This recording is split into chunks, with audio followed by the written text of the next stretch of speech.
Nanguna ang United States Coast Guard sa Southeast Asia Training Team ng Multinational Boarding Office Course. Katuwang ang Philippine Coast Guard. Layunin nito na palakasin pa umano ang kapabilidad at ugnayan sa pagitan ng Pilipinas at Amerika sa maritime law sa rehiyon. Sinabi ng US Embassy sa Campo Aguinaldo na pinunduhan ng US Department of State Bureau of International Narcotics in Law Enforcement Affairs ang pagsasanay na ginawa sa Davao Region.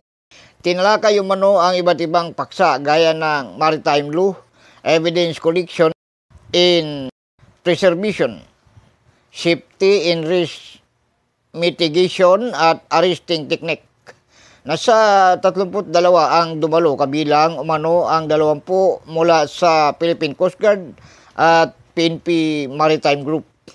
Gayon din ang mga partners nito mula sa Vietnam Coast Guard, Vietnam Custom Anti-Smuggling and Investigation Department, Vietnam Department of Fisheries Surveillance at Indonesia Coast Guard, habang nagsilbi namang observer ang Australian Border Force sa unang linggo ng pagsasanay. Ako si Edwin Moreno para sa DCRG Radio Bandido TV, kasama mo sa pagtatanggol sa demokrasya.